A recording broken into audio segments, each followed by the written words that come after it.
Hello छोट्या मित्रांनो, मी तुमच्यासाठी एक छोट्याशा कोंबडीची गोष्ट आणली आहे. एका सुंदर अशा गावात हिरव्यागार शेतांच्या मधोमध एक छोटीशी कोंबडी राहत होती. तिचं नाव होतं राणी. राणी खूप कष्टाळू होती, पण तिचे मित्र डुक्कर भुजा, मांजर मोती आणि कुत्रा टामी मात्र खूप आळशी होते. ते दिवसभर झोपायचे किंवा खेळत बसायचे. एका सकाळी राणी शेतात फिरत असताना तिला गहूचे काही दाणे मिळाले. ती खूप खुश झाली. तिने विचार केला, जर मी हे गहू पेरले तर मला भरपूर गहू मिळतील. त्याचं पीठ करून मी स्वादिष्ट पोळ्या तयार करीन. राणीने तिच्या मित्रांकडे जाऊन विचारले, मित्रांनो, हे गहू पेरायला मदत कराल का?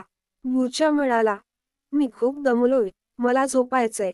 मोती म्हणाली, माझे पंजे मळवायला मला आवडत नाही. आणि टामी म्हणाला, मला झाडाखाली बसून आराम करायचाय.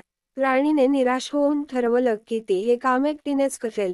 तिने गहू पेरले आणि रोज त्याची काळजी घेतली. दिवसेंदिवस गहू उगवत होते आणि काही महिन्यांनी शेत हिरवंगार झाले.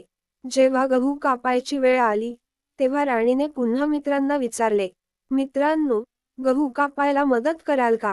भुजा म्हणाला, माझा पाठीचा त्रास आहे. मोती म्हणाली, माझ्या नख्या खराब होतील. आणि टामी म्हणाला, गहू कापणे खूप कष्टाचे काम आहे. राणीने खूप मेहनत करून गहू कापले. गहू दळण्यासाठी तिने पुन्हा मित्रांना विचारले, मित्रांनो, माझी मदत कराल का गहू दळायला? भुजा म्हणाला, दळायला खूप वेळ लागतो. मोती म्हणाली, माझं गाणं ऐकायचंय. आणि टामी म्हणाला, माझं पाय दुखतंय. राणीने गहू दळून पीठ तयार केलं. आता त्या पिठापासून पोळ्या करण्याची वेळ आली. राणीने पुन्हा विचारले, मित्रांनो, पोळ्या करायला मदत कराल का? भुजा म्हणाला, मला स्वयंपाक करता येत नाही. मोती म्हणाली, माझ्या केसांना धुराचा वास लागेल. आणि टामी म्हणाला, मी आता झोपायच्या तयारीत आहे. राणीने एकटीने पोळ्या केल्या. सुगंधाने घरभर दरवळ झाला. गरमागरम पोळ्या पाहून मित्रांच्या तोंडाला पाणी सुटले. ते सगळे राणीच्या घरी आले आणि म्हणाले, अगं राणी, आम्हाला तुझ्या स्वादिष्ट पोळ्या खायला मिळतील का? राणीने हसत उत्तर दिलं, मित्रांनो, मी एकटीने गहू पेरले, कापले, दळले आणि पोळ्या केल्या. तुम्ही कुठेच मदत केली नाही. म्हणून आता या पोळ्या मीच खाणार. हे ऐकून मित्र खूप लाजले. त्यांना कळलं की मेहनतीशिवाय फळ मिळत नाही.